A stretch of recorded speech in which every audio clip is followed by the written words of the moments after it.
हरे कृष्णा। ओम सन शनिश्चराय नमः। शनिदेव जिस पर भी मेहरबान हो जाए उसका जीवन संवर जाता है। उस व्यक्ति को शनिदेव की कृपा से धन संपत्ति सुख मान सम्मान सब कुछ मिल जाता है और उसके जीवन में शांति और सुकून का वास होता है, कामयाबी मिलती है। वहीं अगर शनि का अशुभ प्रभाव व्यक्ति की जिंदगी पर दिखता है तो जीवन दुख और कष्टों से भर जाता है। इंसान की सफलता उसकी प्रगति रुक जाती है, व्यवसाय में बाधा हो जाता है, घर में कलह कलेश होने लगता है और मान सम्मान में भी कमी आ जाती है। शनिदेव भगवान सूर्य और उनकी पत्नी छाया के पुत्र है। ब्रह्म पुराण के अनुसार बचपन से ही शनिदेव भगवान श्री कृष्ण के भक्त थे। व्यक्ति के अच्छे और बुरे हर कार्य के पीछे शनिदेव का हाथ होता है। अगर शनि कुंडली में उत्तम अवस्था में है तो व्यक्ति को बहुत ही कम समय में बड़ी सफलता मिल जाती है। शनिदेव हर व्यक्ति के जीवन में अहम भूमिका निभाते हैं। अगर आप शनि की कृपा प्राप्त करना चाहते हैं तो हर शनिवार के दिन शनिदेव की पूजा करके शनिदेव की कथा भी जरूर सुननी चाहिए। तो प्रिय श्रोताओं, आज की इस वीडियो में आपको सुनाने जा रहे हैं श्री शनिदेव की कथा और शनि चालीसा पाठ। शनिदेव निश्चित ही आपकी मनोकामनाओं को पूर्ण करेंगे। तो आइए कथा को शुरू करते हैं। पौराणिक कथा के अनुसार एक समय सूर्य चंद्रमा मंगल बुध बृहस्पति शुक्र शनि राहु और केतु इन 9 ग्रहों में आपस में विवाद हो गया कि हम में से सबसे बड़ा कौन है। सब अपने आप को बड़ा कहते थे। जब आपस में कोई निश्चय न हो सका तो सब आपस में झगड़ते हुए देवराज इंद्र के पास गए और कहने लगे कि आप सब देवताओं के राजा हैं, इसलिए आप हमारा न्याय करके बतलाएं कि हम 9 ग्रहों में सबसे बड़ा ग्रह कौन है। देवराज इंद्र देवताओं का प्रश्न सुनकर घबरा गए और कहने लगे कि मुझ में यह सामर्थ्य नहीं कि मैं किसी को बड़ा या छोटा बतला सकूं। मैं अपने मुख से कुछ नहीं कह सकता। हाँ, एक उपाय हो सकता है। इस समय पृथ्वी पर राजा विक्रमादित्य दूसरों के दुखों का निवारण करने वाले हैं, इसलिए आप सब मिलकर उन्हीं के पास जाए, वहीं आपके विवाद का निवारण करेंगे। सभी ग्रह देवता देवलोक से चलकर भूलोक में जाकर राजा विक्रमादित्य की सभा में उपस्थित हुए और अपना प्रश्न राजा के सामने रखा। राजा विक्रमादित्य ग्रहों की बात सुनकर गहरी चिंता में पड़ गए कि मैं अपने मुख से किसको बड़ा और किसको छोटा बतलाऊंगा। जिसको छोटा बतलाऊंगा वही क्रोध करेगा। उनका झगड़ा निपटाने के लिए उन्होंने एक उपाय सोचा और सोना चांदी कांसा पीतल शीशा रंगा जस्ता अभ्रक और लोहा 9 धातुओं के 9 आसन बनाए। सब आसनों को क्रम से जैसे सोना सबसे पहले और लोहा सबसे पीछे बिछाया गया। इसके पश्चात राजा ने सब ग्रहों से कहा कि आप सब अपना अपना आसन ग्रहण करें। जिसका आसन सबसे आगे वह सबसे बड़ा और जिसका आसन सबसे पीछे वह सबसे छोटा जानिए। क्योंकि लोहा सबसे पीछे था और वह शनिदेव का आसन था, इसलिए शनिदेव ने समझ लिया कि राजा ने मुझको सबसे छोटा बना दिया है। इस निर्णय पर शनिदेव को बहुत क्रोध आया। उन्होंने कहा कि राजा, तू मेरे पराक्रम को नहीं जानता। सूर्य एक राशि पर 1 महीना, चंद्रमा 2.25 महीना 2 दिन, मंगल 1.5 महीना, बृहस्पति 13 महीने, बुध और शुक्र 1 महीने विचरण करते हैं। परंतु मैं एक राशि पर 2.5 वर्ष से लेकर 7.5 वर्ष तक रहता हूँ। बड़े बड़े देवताओं को भी मैंने भीषण दुख दिया है। राजन सुनो, श्री रामचंद्र जी को 7.5 आई और उन्हें वनवास हो गया। रावण पर आई तो राम ने वानरों की सेना लेकर लंका पर चढ़ाई कर दी और रावण के कुल का नाश कर दिया। हे राजन, अब तुम सावधान रहना।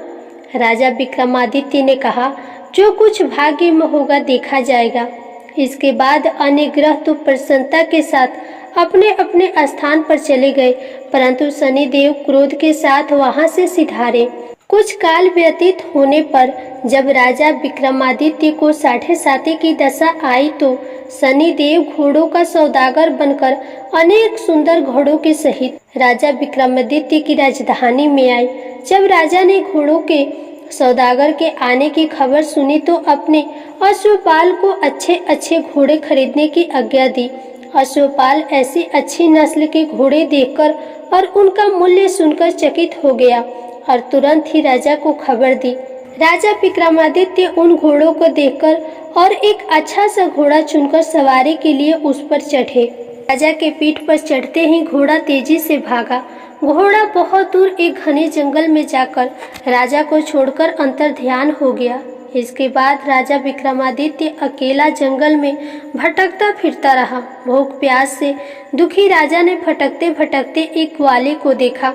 ग्वाले ने राजा को प्यास से व्याकुल देखकर पानी पिलाया। राजा की उंगली में एक अंगूठी थी। वह अंगूठी उसने निकालकर प्रसन्नता के साथ ग्वाले को दे दी और स्वयं शहर की ओर चल दिया। राजा शहर में पहुंचकर एक सेठ की दुकान पर जाकर बैठ गया और अपने आप को उज्जैन का रहने वाला तथा अपना नाम बीका बतलाया। सेठ ने उसको एक कुलीन मनुष्य समझकर जल आदि पिलाया। भाग्यवश उस दिन सेठ की दुकान पर बहुत अधिक बिक्री हुई। तब सेठ उसको भाग्यवान पुरुष समझकर भोजन कराने के लिए अपने साथ अपने घर ले गया। भोजन करते समय राजा विक्रमादित्य ने एक आश्चर्यजनक घटना देखी। जिस खूंटी पर हार लटक रहा था वह खूंटी उस हार को निगल रही थी। भोजन के पश्चात जब सेठ कमरे में आया तो उसे कमरे में हार नहीं मिला। उसने यही निश्चय किया कि सिवाय बीका के और कोई इस कमरे में नहीं आया, अतः अवश्य ही उसी ने हार चोरी किया है। परंतु बीका ने हार लेने से इनकार कर दिया। इस पर 5-7 आदमी उसको पकड़कर नगर फौजदार के पास ले गए। फौजदार ने उसको राजा के सामने उपस्थित कर दिया और कहा कि यह आदमी भला प्रतीत होता है, चोर मालूम नहीं होता, परंतु सेठ का कहना है कि इसके सिवाय और कोई घर में नहीं आया, इसलिए अवश्य ही इसी ने चोरी की है। राजा ने आज्ञा दी कि इसके हाथ पैर काटकर चौरंगिया किया जाए। राजा की आज्ञा का तुरंत पालन किया गया और बीका के हाथ पैर काट दिए गए। कुछ काल व्यतीत होने पर एक तेली उसको अपने घर ले गया और उसको कोल्हू पर बैठा दिया। बीका उस पर बैठा हुआ अपनी जबान से बैल हाँकता रहा। इस काल में राजा की शनि की दशा समाप्त हो गई। वर्षा ऋतु के समय वह मल्हार राग गाने लगा। यह राग सुनकर उस शहर के राजा की कन्या मन भवानी उस राग पर मोहित हो गई। राजकन्या ने राग गाने वाले की खबर लाने के लिए अपनी दासी को भेजा। दासी सारे शहर में घूमती रही। जब वह तेली के घर के निकट से निकली तब क्या देखती है कि तेली के घर में चौरंगिया राग गा रहा है। दासी ने लौटकर राजकुमारी को सब वृतांत सुना दिया। बस उसी क्षण राजकुमारी मन भवानी ने अपने मन में यह प्रण कर लिया, चाहे कुछ भी हो, मैंने इसी चौरंगिया के साथ ही विवाह करना है। प्रातःकाल होते ही जब दासी ने राजकुमारी मन भवानी को जगाना चाहा तो राजकुमारी अनशन व्रत लेकर पड़ी रही। दासी ने रानी के पास जाकर राजकुमारी के न उठने का वृतांत कहा। रानी ने वहां आकर राजकुमारी को जगाया और उसके दुख का कारण पूछा। राजकुमारी ने कहा कि माताजी, मैंने यह प्रण कर लिया है कि तेली के घर में जो चौरंगिया है मैं उसी के साथ विवाह करूंगी। माता ने कहा, पगली तू यह क्या कह रही है? तुझे किसी देश के राजा के साथ परिणाया जाएगा। कन्या कहने लगी कि माताजी, मैं अपना प्रण कभी नहीं तोड़ूंगी। माता ने चिंतित होकर यह बात महाराज को बताई। महाराज ने भी आकर उसे समझाया कि मैं अभी देश देशांतर में अपने दूत भेजकर सुयोग्य रूपवान एवं बड़े से बड़े गुणी राजकुमार के साथ तुम्हारा विवाह करूंगा। ऐसी बात तुम्हें कभी नहीं विचारनी चाहिए। परंतु राजकुमारी ने कहा, पिताजी, मैं अपने प्राण त्याग दूंगी किंतु किसी दूसरे से विवाह नहीं करूंगी। यह सुनकर राजा ने क्रोध से कहा, यदि तेरे भाग्य में ऐसा ही लिखा है तो जैसी तेरी इच्छा हो वैसे ही कर। राजा ने तेली को बुलाकर कहा कि तेरे घर में जो चौरंगिया है उसके साथ मैं अपनी कन्या का विवाह करना चाहता हूँ। तेली ने कहा, महाराज यह कैसे हो सकता है? कहाँ आप हमारे राजा और कहाँ मैं एक नीच तेली। राजा ने कहा कि भाग्य के लिखे को कोई टाल नहीं सकता, अपने घर जाकर विवाह की तैयारी करो। राजा ने सारी तैयारी कर तोरण और बंधन वार लगवाकर राजकुमारी का विवाह चौरंगिया के साथ कर दिया।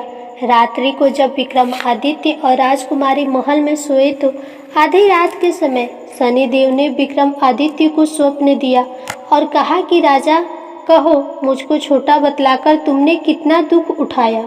राजा ने शनिदेव से क्षमा मांगी।